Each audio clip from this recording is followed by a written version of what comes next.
Hi everyone, আমি পুনাম আর আমার নতুন একটা ব্লগে তোমরা সবাইরে ওয়েলকাম। অনেক ওয়েটিংয়ের পর মা ডাকছে, যার লিগা মার মন্দিরে গেছিলাম।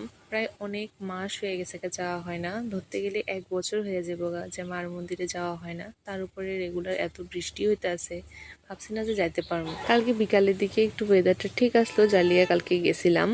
আর এই জায়গাটা হচ্ছে আমার ফেভারিট একটা প্লেস, যদিও এই প্লেসটা সবারই ফেভারিট, বাট যেহেতু আমার জন্মভূমির দিকে, তো এটা আমার অনেকটা বেশি আমার টান আর কি এই জায়গাটার লেগা। তো যখন আমি বাড়িতে আই সবসময় প্ল্যান করি যে মায়ের মন্দিরে যাবো, কিন্তু সবসময় যাওয়া হয় না, কোনো না কোনো বাধা থাকে। মানে মেন কথা মা টানে না। তো কালকে টান ছিল, যার লিগা মার মন্দিরে যেতে পারছি, তাও এই বৃষ্টি টিষ্টির মধ্যে দিয়া।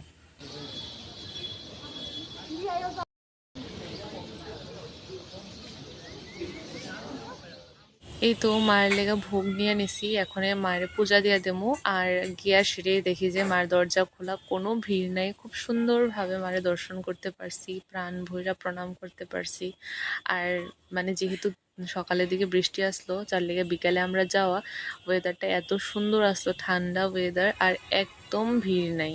বিকাল দিকে যাওয়ার এটাই একটা ভালো জিনিস যে তুমি প্রাণ ভরে তুমি দর্শন করতে পারবা, কোনো ভিড়াভিড়ি নাই, গরম নাই, রোদ নাই, মানে খুব ভাল লাগে।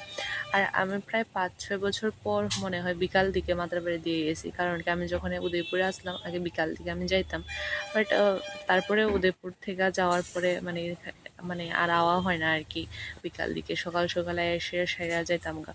সেদিকে আমার ভোগের লাইনও ঠিক 2 থেকে 3 জন আসলো, সেরকম লাইনও দাঁড়ান লাগছে না। আর আমি আসলাম প্রথমে, সুন্দরভাবে ভোগ টোক দিয়া মায়ের মন্দিরটার মানে দুপুরবেলা যেটা তো মার মন্দিরের চারিদিকে 3বার যে রাউন্ড দিই সবসময় আমরা পূজার পরে, ওইটাও দিতে কষ্ট হয়, বাট বিকাল দিকে গেলে ওইটা কোনো কষ্ট হয় না, কারণ কোনো ভিড় থাকে না। তারপরে এখন তো মাতাবাড়িতে প্রদীপ দিয়া সেরাই জ্বালানো হয়, আগে তো মোমবাতি জ্বালানো হতো, এখন প্রদীপ জ্বালানো হয়। আর এটা অনেক আগে এটা হয়েছে, বাট আমারই ফার্স্ট টাইম মানে প্রদীপ জ্বালাইছি মার মন্দিরে, বেশ ভালোই লাগছে। আর ওয়েদারটা যেহেতু খুব ভালো আসলো, ধূপকাঠি মোমবাতি ধরায় তো খুব একটা প্রবলেম হয় না, কারণ কি এখানে কোনো ইয়ে নেই, গরম তাপটা নাই। আগে তো অনেক তাপ, আর বিশেষ করে দিনের বেলা যে রোদ থাকে না, তখন বেশি সমস্যা হয়। তো এখানে আমরা মহাদেব বাবার এখানে আইলাম, এখানে মা বাবারে প্রণাম টনাম করলাম। আর নন্দীটা নতুন, যেহেতু এটা হয়েছে অনেক আগে, বাট আমার যাওয়া হয়েছে অনেকটা পরে, তো আমার কাছে এটা নতুন। তো এখানে উইশ করলাম, কারণ কি নন্দীর কানে উইশ করলে উইশটা ফলে, এটা আমার লগে হয়েছে, যার লেগে আমি এটা ফলো করি এখনে। তার বিকালের ওয়েদারটা এত সেরা লাগতেছিল, যেখানে আমি কিছু মা আমার কিছু কিছু ভিডিও ক্লিপ তুলে দিছে,